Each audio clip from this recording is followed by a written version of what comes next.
Welcome to Story Minutes. I'm going to be reading excerpts from a short story titled Garlic Boy.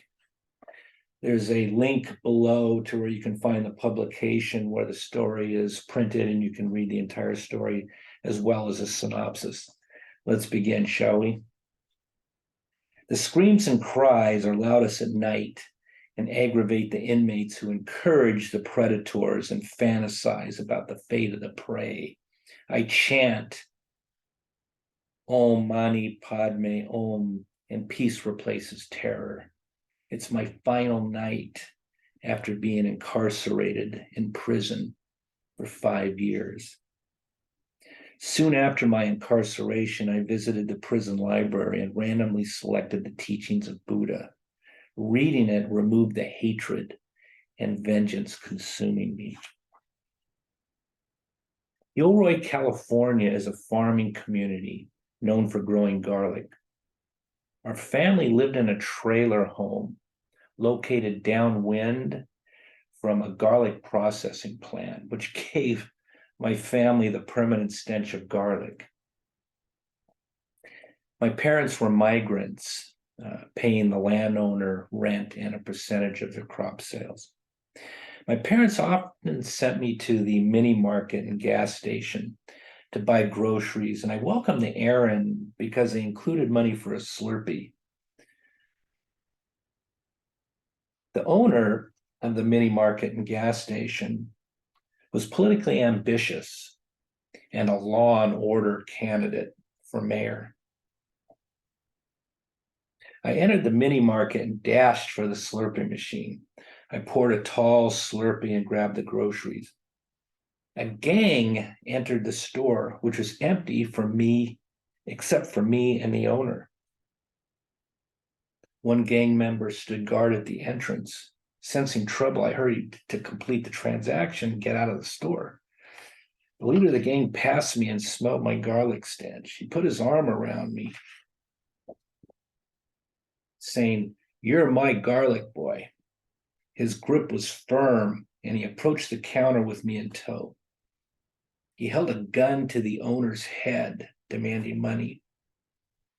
The gunman turned to me and said, "You stink, man." He hit me on the back of the head with the butt of the gun. I fell unconscious. I regained consciousness and saw the owner standing over me. My arms and feet were bound. He had placed the pistol dropped by the thief in my lap. I was arrested and charged with armed robbery. I was sentenced to prison, and the owner was elected mayor. The bus ride home from prison feels like a jail cell. As it crawls up Interstate 5, surrounded by Central Valley farms, I'm anxious, and I clutch the teachings of Buddha.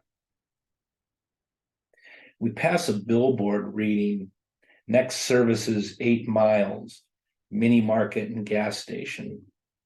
The billboard reignites hatred and vengeance toward the owner, but I hold the book close to my heart and chant Om Mani Padme Om, which calms me.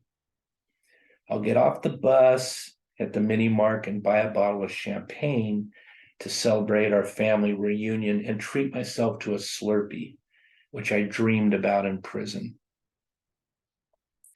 I enter the mini market and recognize the owner behind the counter.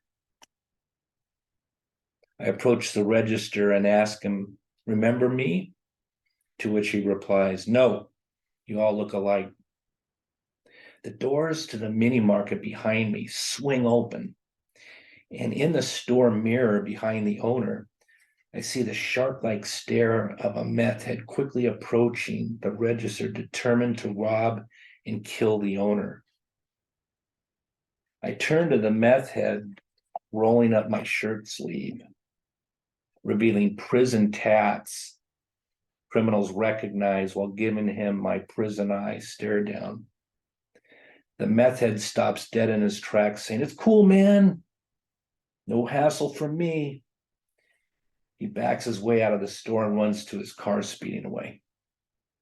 The owner knew he dodged a bullet, no pun intended, and held out his hand to shake, saying, "Thank you. How can I repay you?"